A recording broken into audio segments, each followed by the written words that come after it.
નમસ્કાર દર્શક મિત્રો, હોટલાઇન ન્યૂઝમાં આપનું સ્વાગત છે।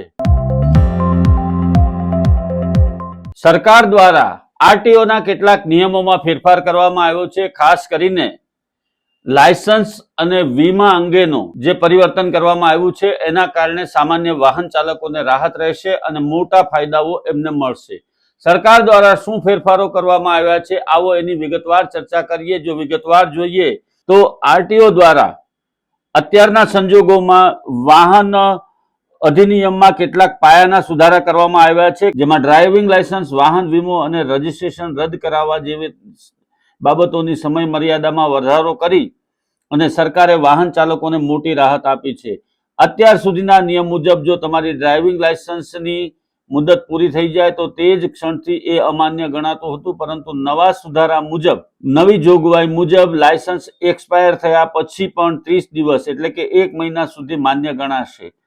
વાહન ચાલકોને જેને કારણે લાયસન્સ રિન્યુ કરાવવા માટે પૂરતો સમય મળશે અને એક્સપાયરીના બીજા જ દિવસે દંડ ભરવાની ચિંતા રહેશે નહીં।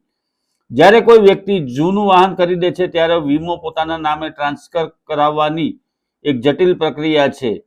નવી જોગવાઈ પ્રમાણે વાહન માલિકીના પરિવર્તન, આરસી ટ્રાન્સફર દરમિયાન ઇન્સ્યોરન્સ ટ્રાન્સફર કરવા માટે હવે 30 દિવસનો સમય મળશે।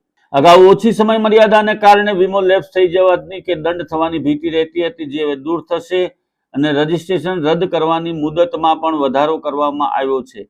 જો કોઈ સંજોગોમાં વાહનનું રજીસ્ટ્રેશન રદ કરવું હોય તો તેની પ્રક્રિયા માટે પણ રાહત આપવામાં આવી છે। રજીસ્ટ્રેશન રદ કરવાની મર્યાદા 14 દિવસથી વધારીને 30 દિવસની કરવામાં આવી છે।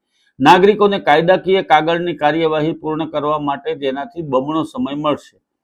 માર્ગ અકસ્માતના કિસ્સામાં પીડિતોને વળતર મેળવવા માટેની સમય મર્યાદા નડતી હતી। નવી જોગવાઈ પ્રમાણે અકસ્માત વળતર માટે અરજી કરવાની મર્યાદા 6 મહિનાથી વધારીને 1 વર્ષ કરવામાં આવી છે, જેના કારણે ગંભીર અકસ્માત વખતે પીડિત પરિવાર સારવારમાં વ્યસ્ત હોવાથી ઘણીવાર સમયસર અરજી કરાવી શકતા નહોતા, તેમને હવે પૂરતો ન્યાયિક સમય મળશે।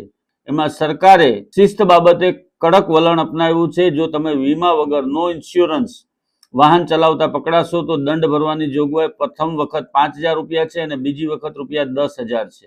સરકારે કેટલાક આકરા નિયમો પણ કર્યા છે, જેમાં ડ્રિંક એન્ડ ડ્રાઈવ અને હિટ એન્ડ રન વખતે સરકાર દ્વારા આવા જે ડ્રાઈવરો અથવા તો વાહન ચાલકો હશે એમના લાયસન્સ રદ કરવાની પણ નવી જોગવાઈઓ અમલમાં મૂકી છે, જેના કારણે વાહન ચાલકોને ફાયદાની સાથે સાથે સતર્કતા પણ રાખવી પડશે।